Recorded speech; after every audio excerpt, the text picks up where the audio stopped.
Hello and welcome to Loop Hero. This is the new sort of roguelite deck building game from Devolver Digital. That's Devolver Digital, rather. The purpose of this video is just to give you a little bit of an introduction to the game so you can see whether or not you think you might like it or not. So without further ado, we shall dive in. So this is one of my save games. We're on the second loop, so we're going to actually start with the loop in a second, and I'm playing as a rogue class, which is something I have unlocked as I've progressed. So at the moment I can either choose from a warrior class, which is a bit tougher but does less damage, or a rogue class, which is all about the damage but not as tough, a bit squishier. So we'll just pause that for a second. The main game takes place on this loop, as you can see here. So this little white dude, that's me. This area is our campsite, which we can retreat to. You get an option to retreat to it once you complete each loop. You can also choose to retreat to it at any time, but you will lose a lot of the resources you collect. And the purpose of each loop is to make your way around collecting resources, killing monsters, which you're just starting off with these slime things, so that you can ultimately spend those resources on building up your camp. You can unlock different buildings and upgrade them, which in turn gives you advantages. Back on the loop. So what we'll do is I'm just going to equip some gear so that we can fight. So you'll start off, if you're brand new to the game, you won't be able to do this. This is because I've unlocked the smithy, if I remember rightly, so you can start off with a bit of basic gear. And the gameplay is really simple. You'll see literally all I'm doing when we're playing the game is pausing it every now and again to either upgrade my equipment or to place various cards, which we'll show you when we come to them. Other than that, it's fully automated, apart from where you place the cards down, which, like I said, we'll talk about in a second. So we'll just get this going, and we'll start this loop off properly.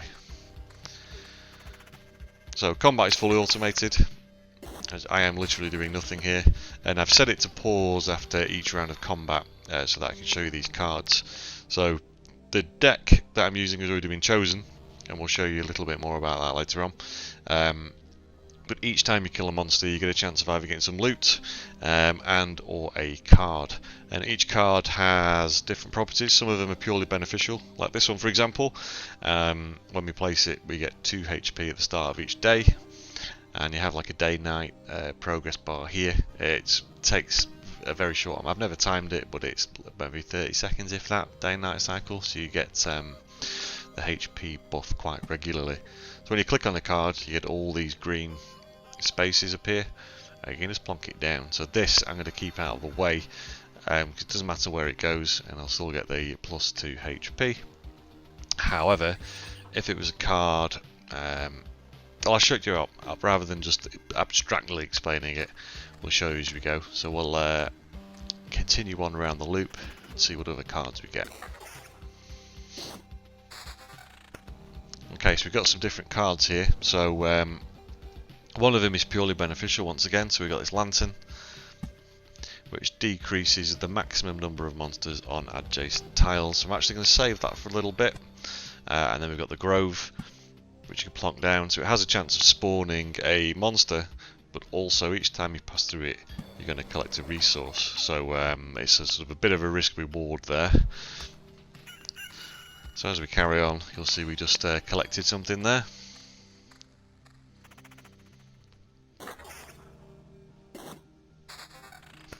And we've got a mountain, so once again this will increase our maximum health. So we're going to plonk that on that side.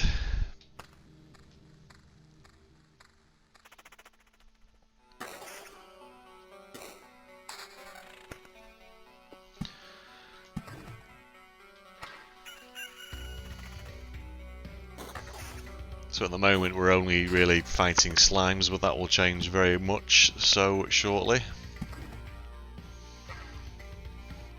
So the reason I'm keeping these guys separate is with the mountains, if you get a block of 9, you unlock an extra little resource. So I'll show you that, I'm sure we'll manage to do it.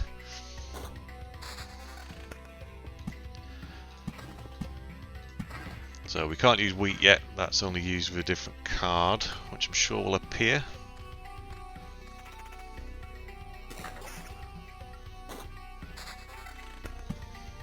I'll plonk this down. Now one thing I've found with the rogue as opposed to the warrior is how the loot works. So with the warrior, as you're going around, the different monsters can drop loot, which will appear in these boxes. You can just drag and drop them to upgrade whatever you may have equipped at the moment, whereas the rogue works slightly differently, and you only get to see what you've collected at the end of each loop, so you're kind of stuck with what you've got as you go around. Occasionally you might unlock something, but not very often. Like you might get a drop where you can use it straight away, but it doesn't happen that often. Okay, so we've done our first loop, so we've got a couple of options here now. First of all, we can upgrade our gear just by equipping it. What we could also do if we wanted to is we could just retreat back to our home camp with all of the resources we've collected. Now, that loop was pretty easy. You can see here, our health pool is completely full. There's no real reason for us to retreat. So we're just going to equip some gear. And let's see which is best for us. Go for those. Now as I'm a rogue, what I really want is sort of evasion and critical hit chance if possible. I don't have many options for that at the moment. Maybe that one rather than the pole arm actually. And that's it, so we'll carry on with our second loop. See what happens in this one. As you can see here already in this, oh it's gone, but where we place one of those grows before a mob has appeared, which we'll now have to fight. So not only will we get the resource, but we still it's more risk as well. This is quite a cool card with the village. So the village, I'm going to put it about halfway round. The reason I'm choosing that is because when you get to the village, you will get fed, which gives you 25 health points. But you will also get a quest as well, so the quest is always to kill a slightly tougher monster around the map. So we'll point that out when it appears.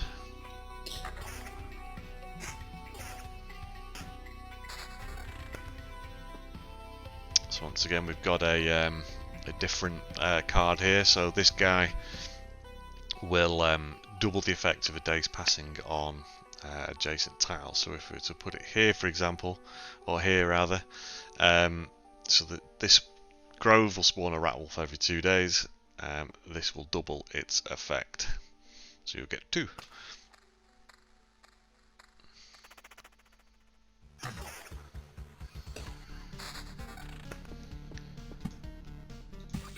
Okay, this treasure is pretty cool, so let's plonk it down. So what will happen is when you place something next to it, you get an extra piece of resource. We'll put this down here. So this guy gives you a movement speed boost when you're within the range and a 20% attack speed, but it's for all units, and I think that applies to the enemy as well. So slightly double-edged sword.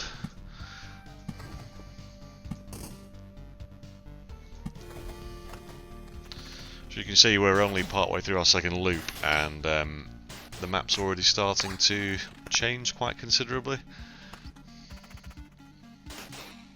There's already more going on, much more risk, but also more reward.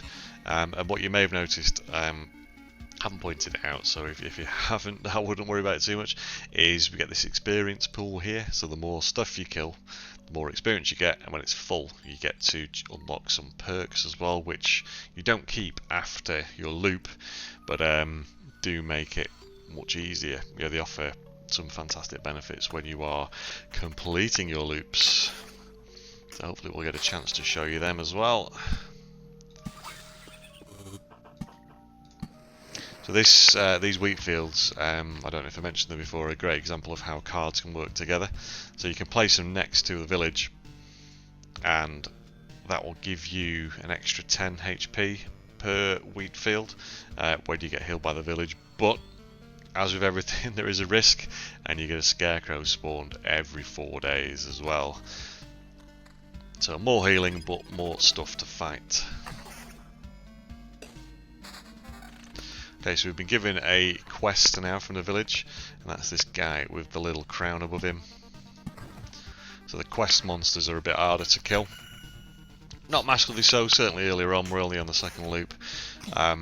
Later on, basically because every time you complete a loop, stuff gets harder to kill, and you're often fighting more than one enemy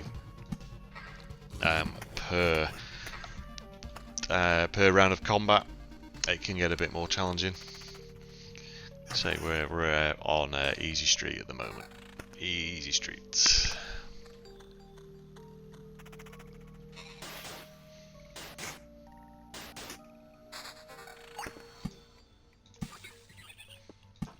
Okay, something else. So cemetery, we'll plonk that down. So cemetery, it will give us a resource each time we pass through it, but it will also spawn an enemy every now and again, which can make it a bit harder. Now then, see, that's a big damage improvement. I think we'll get rid of the dirk. Was that the dirk? I hope that was the dirk, yeah. Can we improve anything else? Nothing massively. What you may also notice is the colours behind the pieces of armour. So they reflect the quality of any pieces of armour. So when it's got the grey background, it's just what I would say is common, just bog standard. Blue is a bit better, and we will also come across some other colours as we progress. If you've played any other RPG style games, you'll be pretty familiar with that concept.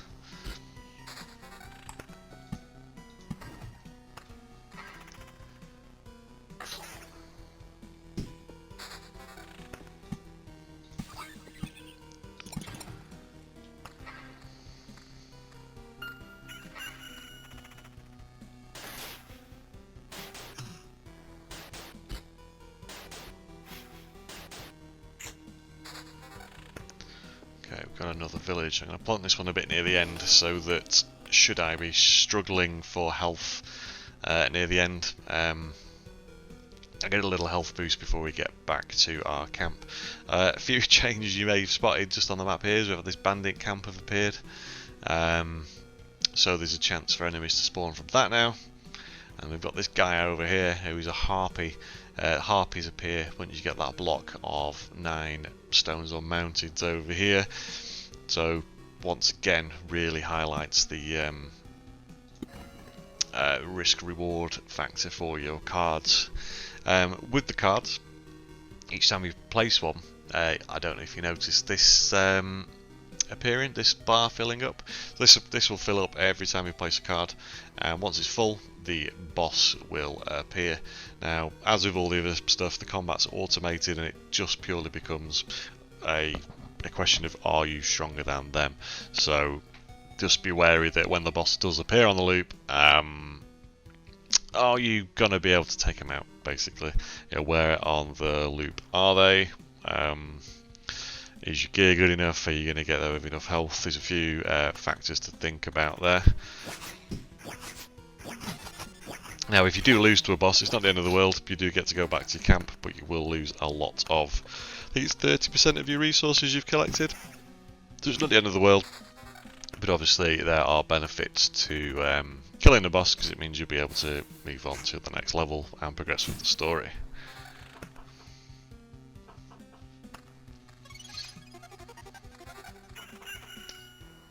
So we got a random bit of new loot there. Is it any good? Do you know what? I'm going to go with that one. It's a lower level, but I would say it's more beneficial than what we've currently got.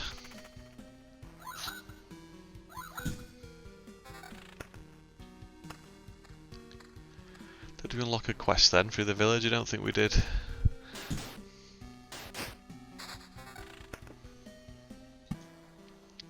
Plonk this guy down.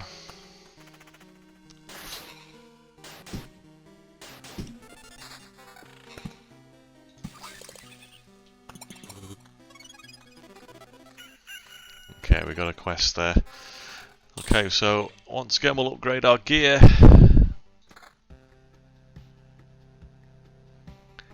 See, I quite like that attack speed on that one. Crit damage, thank you very much. That's going to have to replace that. What I've found a big limiting factor on my loops is obviously the loot you get is pretty random. Sometimes you can be really stingy on weapons, so you could have absolutely incredible armor and not be able to do anything. Basically, you may as well be using harsh language against the monsters because the lack of weapon drops can be a bit painful. But you know, it is a rogue kind of game, roguelike kind of game, so these things are to be expected. So you're probably noticing now we are getting often getting multiple mobs per combat, so that becomes more and more. So this next tile we've got 3. There's a couple on here, so it's worth paying attention to what is around the corner and what cards you've got. So I unlocked this guy recently, for example. So what this will do is it will strike 2 random targets in its range every 5 seconds. However, you can be one of those targets, so that's one of the reasons I've not put it down early on. Or if it's just me and one monster, we're both going to get zapped by the lightning, so not beneficial. Whereas if it's me versus 3, could be pretty beneficial. So I am going to plonk that down where multiple enemies might spawn. So when we go into this next round of combat here, you should see lots of lightning coming down now. It might hit me, hopefully it won't. There we go, so we get some lightning. Sadly it's going to get me as well if it goes again. So once again, risk reward, people. It's all about the risk reward.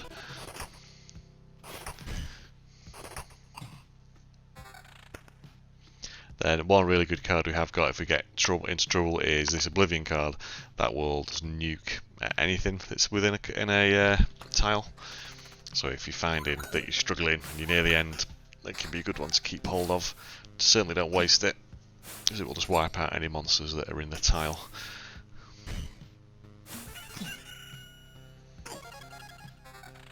One thing I hadn't noticed, because I've been busy gabbing, is we filled our experience bar. So I'll show you that. So up here you'll notice this traits bar menu is flashing. So these are things you can unlock just to help you out as you progress around your loops. So they'll be different each time. So I'm just going to pick that one, I feel that's more beneficial.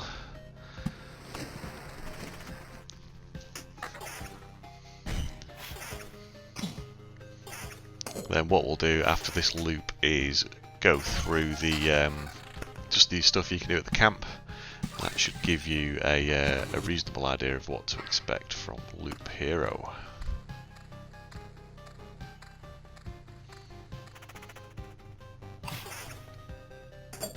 And I would point out, although it looks incredibly simple with the pixel art, it is ridiculously addictive. When I first saw it, first came across my desk, I didn't think I'd like it, if I'm honest.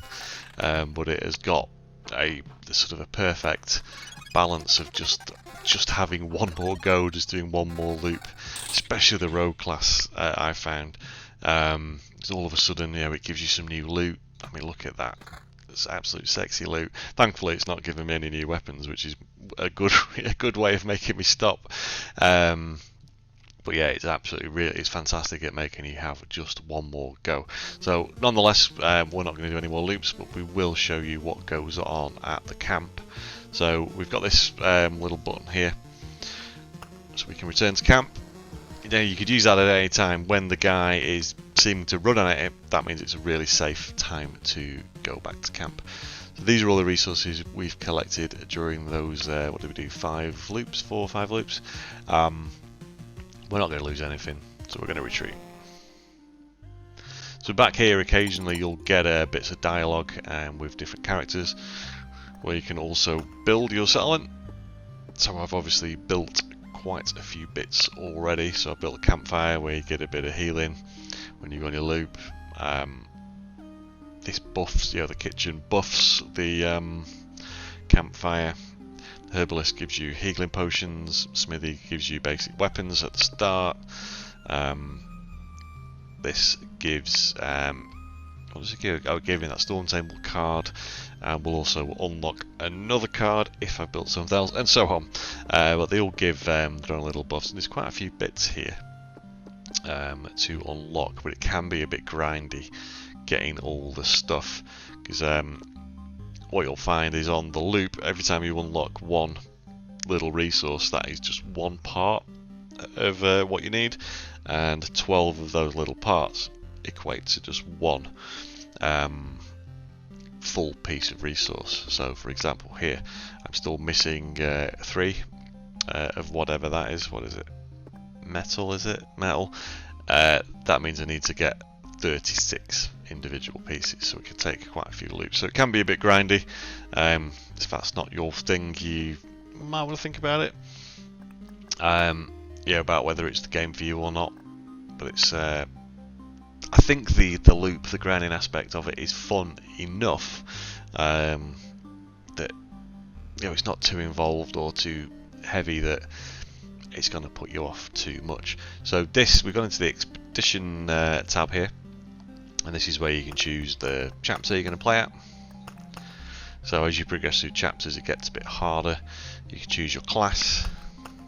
So these are the 2 I've got at the moment, and you can also choose up here, you can choose your deck. So these are the cards that I have unlocked at the moment. So already, and I'm not that far into the game, I've unlocked quite a few extra ones, so you can pick and choose which ones you take. Now they all have pros and cons, like we've talked about before. So, you know, the cemetery, like we mentioned, every time you go through it, you're going to get some resource. However, every 3 days, it's also going to spawn a skeleton. Similar with the village, you know, it heals you up, but gives you quests, which means you've got to kill harder monsters, and so on. So, the key to success with the game is figuring out your cards, particularly once you've got more and more unlocked, finding out which combinations work best for you, and yep, I guess that's part of the charm of the game as well. There's no massive penalty for cocking up other than losing some of the resources that you've collected, so it's quite fair in that respect. You get a good idea of how likely you are to complete your next loop before you choose to go on it, so it's pretty fair. It's really good in that respect. But that's it, if I'm honest. That is just to, as I say, the aim of the video was just to give you a brief insight into what Loop Hero is all about. So hopefully you've found it interesting. It's pretty cheap if you want to get it. I think it's $10.99 on Steam at the moment. So yeah, I know it looks quite basic and simplistic, but it's not a AAA title. You're not paying AAA prices by any means, and yeah, I've had a lot of fun playing it so far. So thanks for watching. Hope you like the video. Give it a thumbs up if you have, and if you want to see more content, please subscribe to the channel. Thanks for watching. Take it easy.